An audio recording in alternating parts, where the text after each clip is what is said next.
ಬೆಂಗಳೂರಲ್ಲಿ ಭಯಾನಕವಾಗಿರ್ತಕ್ಕಂಥ hit and ರನ್ಗೆ ಓರ್ವ ಬಲಿಯಾಗಿ ಇನ್ನೋರ್ವ ಗಂಭೀರನಾಗಿದ್ದಾನೆ. ಬೈಕ್ ಸವಾರರ ಪೈಕಿ ಓರ್ವ ಸ್ಥಳದಲ್ಲೇ ಸಾವಿಗೀಡಾಗಿದ್ದಾನೆ ಮತ್ತು ಮತ್ತೊಬ್ಬನ ಸ್ಥಿತಿ ಚಿಂತಾಜನಕವಾಗಿದೆ. ಕೋಗಿಲು ಕ್ರಾಸ್ ಬಳಿ ನಡೆದಿರ್ತಕ್ಕಂಥ ಘಟನೆ ಇದು. ಹಿಟ್ ಆ್ಯಂಡ್ ರನ್ ಘಟನೆ. ಯಲಹಂಕ ಟ್ರಾಫಿಕ್ ಪೊಲೀಸ್ ಠಾಣೆಯಲ್ಲಿ ಕೇಸ್ ದಾಖಲಾಗಿದೆ. ಬೈಕ್ಗೆ ಹಿಂಬದಿಯಿಂದ ವೇಗವಾಗಿ ಗುದ್ದಿ ಒಂದು ವಾಹನ ಸಾಗ್ಬಿಟ್ಟಿದೆ. ಇನ್ನು ಈ ಅಪಘಾತವ ಎಸ್ಕೇಪ್ ಆಗಿರುವಂತಹ ವಾಹನದ ಬಗ್ಗೆ ತನಿಖೆಯನ್ನ ಕೂಡ ಮಾಡ್ತಾ ಇದ್ದಾರೆ. ನೋಡಿ, ಒಂದ್ ರೀತಿ ಮೊಂಡು ಧೈರ್ಯ ಇವ್ರಿಗಲ್ಲ. ಹಿಟ್ ಮಾಡಿಬಿಟ್ಟಿದ್ದಾನೆ, ಗುದ್ದು ಬಿಟ್ಟಿದ್ದಾನೆ. ಬೈಕ್ ಸವಾರ ಇಬ್ರು ಹೋಗ್ತಾ ಇದ್ರು ಬೈಕಲ್ಲಿ. ಓರ್ವತ್ತು ಸ್ಥಳದಲ್ಲೇ ಸ್ಪಾಟ್ ಅಲ್ಲೇ ಸತ್ತೋಗ್ಬಿಟ್ಟಿದ್ದಾನೆ. ಮತ್ತೋರ್ವನ ಸ್ಥಿತಿ ಗಂಭೀರ ಆಗ್ಬಿಟ್ಟಿದೆ. ಆದ್ರೂ ಕೂಡ ವಾಹನವನ್ನ ನಿಲ್ಲಿಸದೆ ನೇರವಾಗಿ ವಾಹನವನ್ನ ಓಡಿಸ್ಕೊಂಡು ಹೋಗಿದ್ದಾನೆ. ಇದೀಗ ಆತನನ್ನ ಹುಡುಕುವ ಪ್ರಯತ್ನವನ್ನ ಮಾಡ್ತಾ ಇದ್ದಾರೆ ಪೊಲೀಸರು. ಯಾವ ಪೊಲೀಸರು? ಯಲಹಂಕ ಟ್ರಾಫಿಕ್ ಪೊಲೀಸರು ಆ ವಾಹನ ಯಾವುದು ಏನು ಅಂತ ಹೇಳಿ ಹುಡುಕ್ತಾ ಇದ್ದಾರೆ. ನೋಡಿ, ವಿಜುವಲ್ಗಳಲ್ಲಿ ತೋರಿಸ್ತಾ ಇದ್ದೀವಿ. ನಾವು ಯಾಕೆ ಬ್ಲರ್ ಮಾಡಿದ್ದೀವಿ ಅಂತ ಹೇಳಿದ್ರೆ ಆ ಸ್ಥಿತಿಯನ್ನು ನೋಡಕ್ಕಾಗಲ್ಲ. ಸೊ ಎಣಿಸಿ ಎಷ್ಟು ಸ್ಪೀಡಾಗಿ ಆ ವೆಹಿಕಲ್ ಬಂದಿರಬಹುದು, ಎಷ್ಟು ಸ್ಪೀಡಾಗಿ ಇವ್ರಿಗೆ ಹೊಡೆದಿರಬಹುದು ಅಂತ ಹೇಳಿ. ಓರ್ವತ್ತ ಸ್ಪಾಟ್ ಅಲ್ಲೇ ಸತ್ತಿದ್ದಾರೆ. ಮತ್ತೋರ್ವರನ್ನ ಆಸ್ಪತ್ರೆಗೆ ರವಾನಿಸಲಾಗಿದೆ. ಸ್ಥಿತಿ ಬಹಳ ಗಂಭೀರವಾಗಿದೆ. ಹಿಟ್ ಆ್ಯಂಡ್ ರನ್ ಕೇಸ್ ಇದು. ಕೋಗಿಲು ಕ್ರಾಸ್ ಹತ್ರ ನಡೆದಿರ್ತಕ್ಕಂತಹ ಘಟನೆ.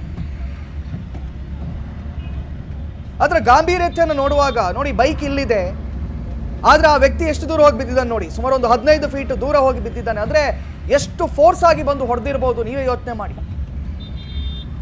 ಇಷ್ಟು ಹೊಡೆದವನು ಪುಣ್ಯಾತ್ಮ ನಿಲ್ಲಿಸಲೇ ಇಲ್ಲ, ಹಂಗೆ ಗಾಡಿ ತಗೊಂಡು ಹೋಗ್ಬಿಟ್ಟಿದ್ದಾನೆ. ಇದೀಗ ಪೊಲೀಸರು ಹುಡುಕ್ಬೇಕು ಅವನ್ನ. ಯಾವ ನಶೆಯಲ್ಲಿದ್ನ, ಅಥವಾ ಇವ್ರ ಮೇಲೆ ಬೇರೆ ಏನಾದರೂ ದ್ವೇಷ ಇತ್ತಾ, ಈ ಎಲ್ಲ ವಿಚಾರಗಳನ್ನ ಇನ್ನು ಪೊಲೀಸರು ತನಿಖೆಯನ್ನು ಮಾಡಬೇಕಾಗುತ್ತೆ. ಈ ವಿಚಾರದ ಕುರಿತಾಗಿ ಹೆಚ್ಚಿನ ಮಾಹಿತಿಯನ್ನು ನೀಡಲಿಕ್ಕೆ ನನ್ನ ಜೊತೆ ದೂರವಾಣಿ ಸಂಪರ್ಕದಲ್ಲಿ ನಮ್ಮ ಪ್ರತಿನಿಧಿ ಸುಚಿತ್ರಾ ಅವರು ಸಂಪರ್ಕದಲ್ಲಿದ್ದಾರೆ. ಸುಚಿತ್ರಾ, ಹೃದಯ ವಿದ್ರಾವಕ ಘಟನೆ ಇದು. ನೋಡಿ, ಅಲ್ಲಿ ಆ ಬಿದ್ದಿರುವಂತ ಆ ದೃಶ್ಯಾವಳಿಗಳನ್ನು ನೋಡುವಾಗ ಗೊತ್ತಾಗುತ್ತೆ ಆ ಹಿಂದಿಂದ ಬಂದು ಗುದ್ದಿದಂತ ವಾಹನ ಅದೆಷ್ಟು ಸ್ಪೀಡ್ ಆಗಿರ್ಬೋದು ಅಂತ ಹೇಳಿ. ಏನಾದರೂ ಮಾಹಿತಿ ಲಭ್ಯವಾಗ್ತಿದೆ ಸುಚಿತ್ರಾ? ಯಾರು ಗುದ್ದಿದ್ದು, ಯಾವ ವೆಹಿಕಲ್, ಏನಾದರೂ? ಕಾರ್ತಿಕ್, ಏನು ಯಲಹಂಕದ ಕೋಗಿಲು ಕ್ರಾಸ್ ಬಳಿ ಈ ಒಂದು ಹಿಟ್ ಅಂಡ್ ರನ್ ಘಟನೆಗೆ ಒಬ್ಬ ಬೈಕ್ ಸವಾರ ಸ್ಥಳದಲ್ಲೇ ಸಾವನ್ನಪ್ಪಿದ್ರೆ ಮತ್ತೊಬ್ಬನ ಸ್ಥಿತಿ ಗಂಭೀರ ಅಂತಾನೆ ಹೇಳ್ಬೋದು. ಸದ್ಯ ಯಲಹಂಕ ಸರ್ಕಾರಿ ಆಸ್ಪತ್ರೆಗೆ ಅಲ್ಲಿನ ಸ್ಥಳೀಯರು ದಾಖಲು ಮಾಡಿರುವಂತದ್ದು. ಸದ್ಯ ಆತ ಚಿಕಿತ್ಸೆಯನ್ನ ಪಡಿತಾ ಇದ್ದಾನೆ. ಇನ್ನು ಈ ಬಗ್ಗೆ ಯಲಹಂಕ ಟ್ರಾಫಿಕ್ ಪೊಲೀಸ್ ಠಾಣೆಯಲ್ಲೂ ಕೂಡ ಕೇಸ್ ದಾಖಲಾಗಿದೆ. ಪೊಲೀಸರು ಕೂಡ ಸ್ಥಳಕ್ಕೆ ಆಗಮಿಸಿ ಇಲ್ಲಿ ಏನಾಗಿದೆ, ಜೊತೆಗೆ ಯಾರು ಈ ಒಂದು ವೇಗವಾಗಿ ಗುದ್ದಿ ಸಾಗಿರುವಂತಹ ವಾಹನ, ಜೊತೆಗೆ ಸವಾರ ಕೂಡ ಎಸ್ಕೇಪ್ ಆಗಿದ್ದಾನೆ,